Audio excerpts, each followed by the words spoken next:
Hi everyone, it's Graham here, guitar lessons on the couch again, and yeah, this is about harmonizing a melody or arranging your own little tune there. Basically, if you take a standard or a pop tune or a rock tune and you want to play it as a solo piece, here's some tricks and strategies you can use and some concepts you can use for doing your own little chord melody of a tune. So yeah, basically what I like to do and what a lot of players do is they keep the melody on the top three strings. Okay, so your top three strings being your E, B and your G strings. Okay, if I took a melody of a very simple tune, let's say Frere Jacques, that's kind of how it's written on music. See there, it sounds a bit too muddy, but if I bring it up here,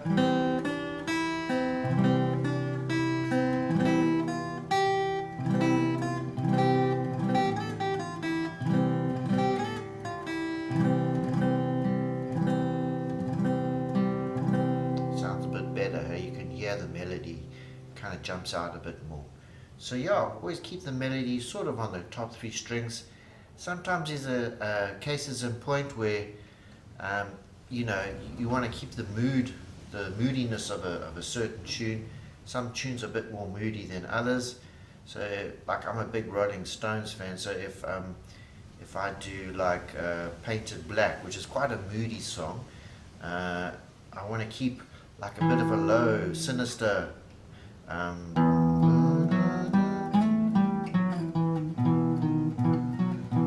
So there you can see I'm keeping it on the low strings. And then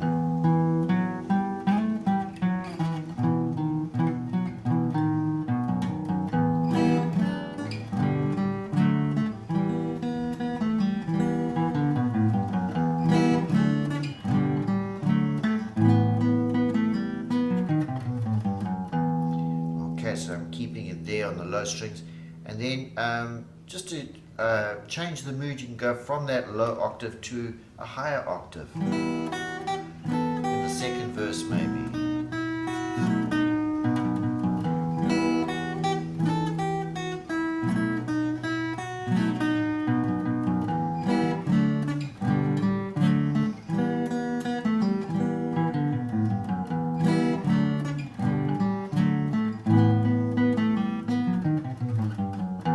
So yeah, that's just using going from a lower octave to a higher octave on your vocal melody there, hey, that you play on the guitar. Okay, so that's that. And then yeah, if you want to go more into the jazz realm, into more jazz standards, always remember to kind of use a walking bass line. This is what I do anyway. I use a walking bass line on semi-breve notes in the vocal in the top melody. So if you've got let's say a song like All the Things You Are, always a great example to use. You'll see a lot of guitarists, sometimes they play it like this, where they go 2, 3, 4.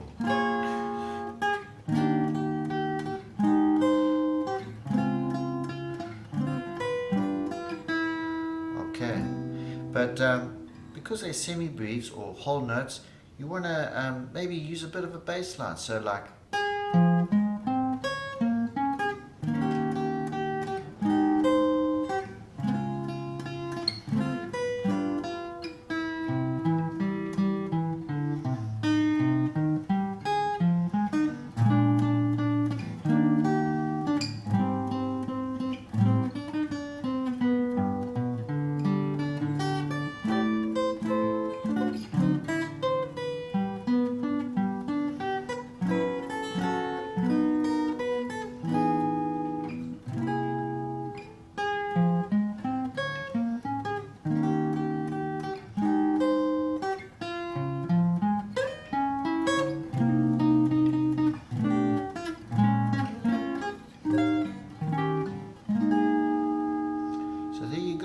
there you can see on every semi-breve or whole note, I played a little bass line underneath it. Even over here.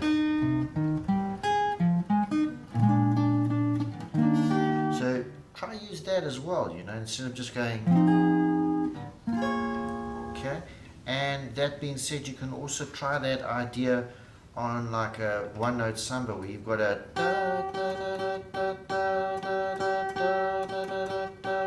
you can a lot of guys would go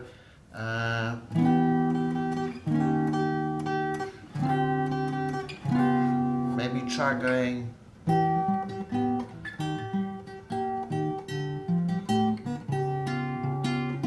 okay, because it just offers a bit more, you know, when you throw a little bit of a bass line in the movement there, just it moves the song along there, eh? Okay, so yeah, that's using yeah, some bass line ideas there, hey? Okay, when you've got a whole note or you've got a melody that repeats itself on one note all the time. Cool, and now, yeah, lots of people ask me, why do you use a pick when you play solo? Because you get some guitarists who just solely use their fingers. I use a pick just to get a different tone, okay? I use these Jazz 3 picks, Jim Dunlop Jazz 3, quite a lot of players use them, and yeah, it just offers a different tone there basically.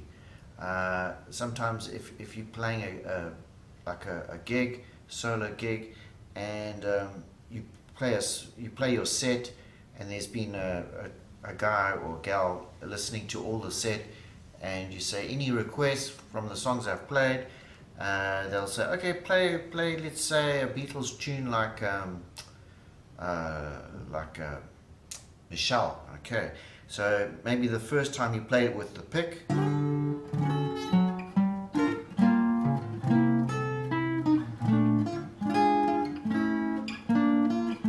so that's just the first few bars of Michelle, and then when you play it again as a request, you could do like with your fingers.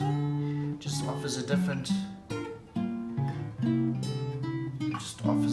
flavor, as you can hear.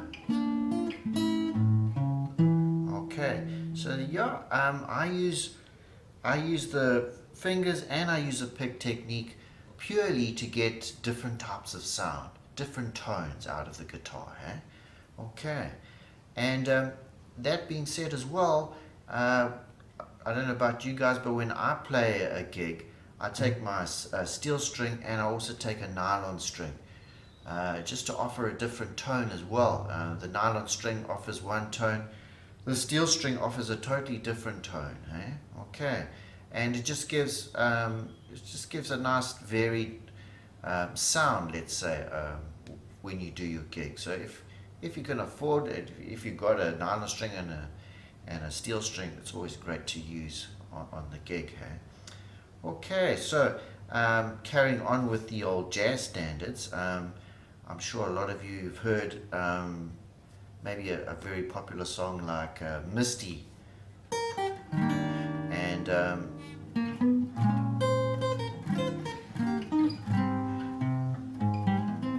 you think to yourself, there's so many great players that are playing that same standard as me. How can I make it different to what those other players are doing, you know? So what you can do, maybe in the B section, is go up a tone, okay, or up a semitone. So I'm going to go up a semitone in the tune. I'm just going to get into that section.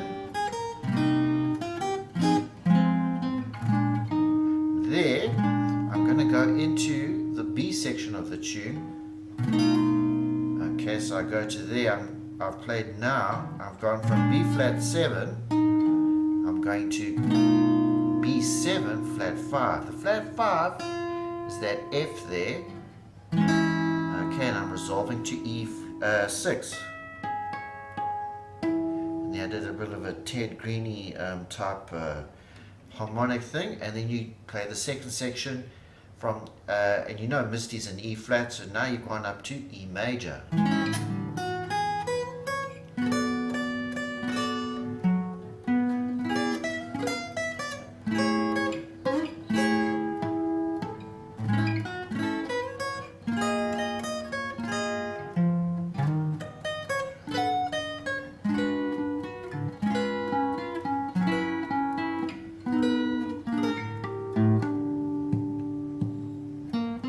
back to E flat. So that's a cool little arranging idea you can do, you know.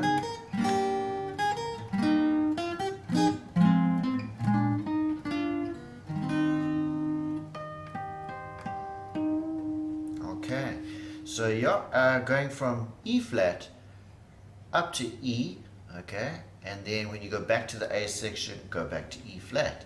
Quite a cool way of changing from what's normal out there, hey? Okay, because everyone's heard Misty. Nice to give it a bit of a twist, eh? Okay, and then reharmonization. Okay, now we're going quite hectically there into the reharmonization side of things. I don't reharmonize too much on a tune.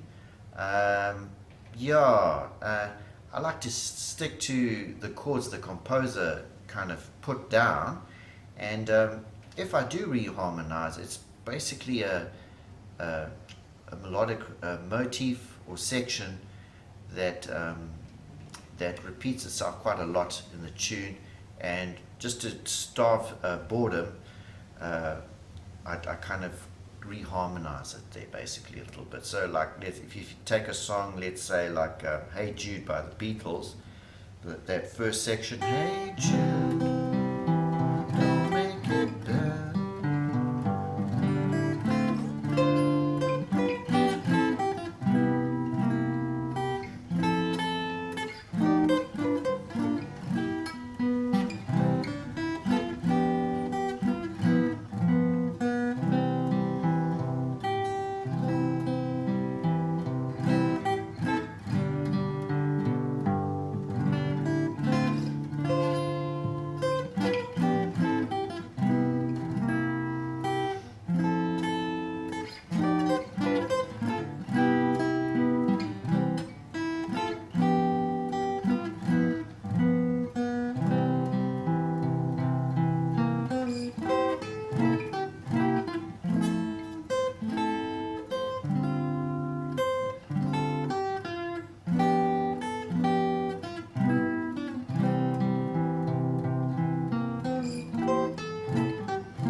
This section here, I could go back to Hey Jude, but maybe go like this.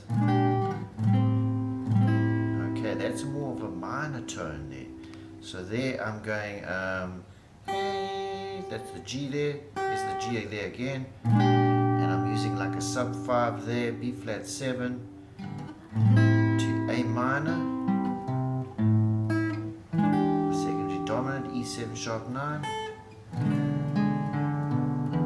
then a minor 2/5, back to the A minor, E minor 7 flat 5, sus 4, then go all diminished on your ass. Okay, then I go back to major.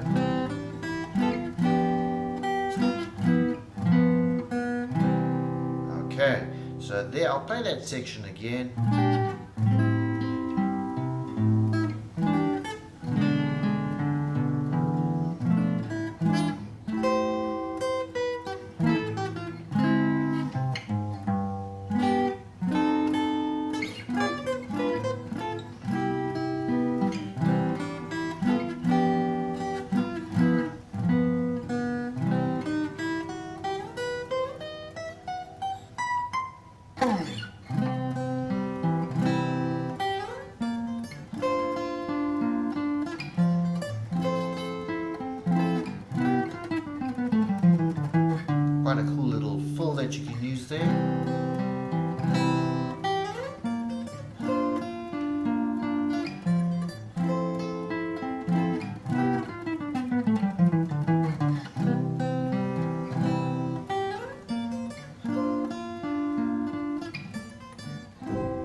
So yeah, that's just a bit of Hey Jude there, where I reharmonized just the one part of the melody there. But as you could see, after I did that diminished run,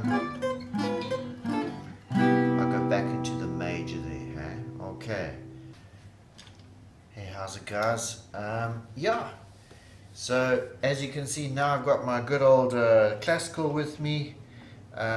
Beautiful guitar this, and yeah, I'm going to look at arranging, doing arrangements for tunes, and yeah, just with the finger side of things, and yeah, there's some big, great players out there like Lenny Bro and Ted Green who would take a jazz piece and play classical concepts on them, so they would play like I've watched a video of Ted Green doing, I think it's Autumn Leaves. It was quite a far back since I've last seen that video, but he does Autumn Leaves and then he does it again. He does like this improvised section where it sounds like Bach playing basically on a guitar, on a Telecaster of all things as well, I'll tell you, he loved his tellies. So yeah, it's quite a cool concept to do. I'm not as good as those guys, so my kind of advice is take an easy song.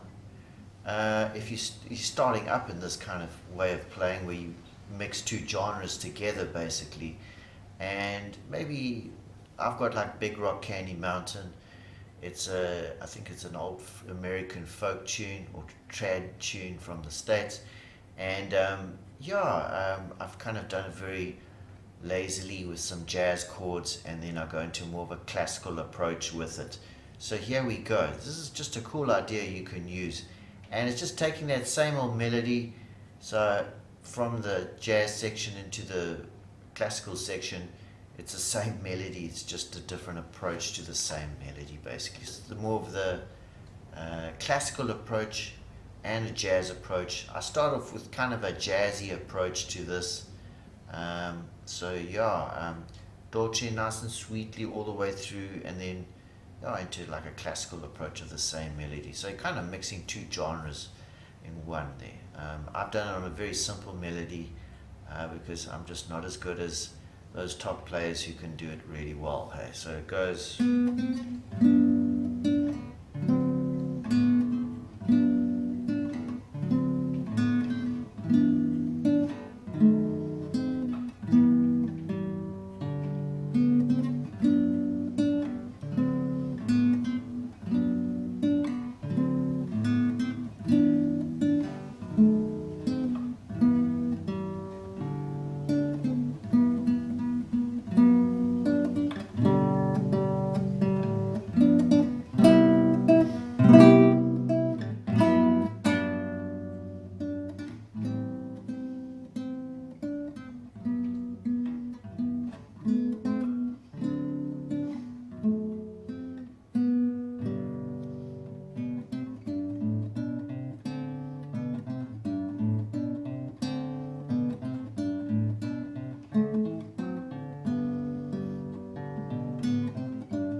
Okay, so yeah, that's Big Rock Candy Mountain.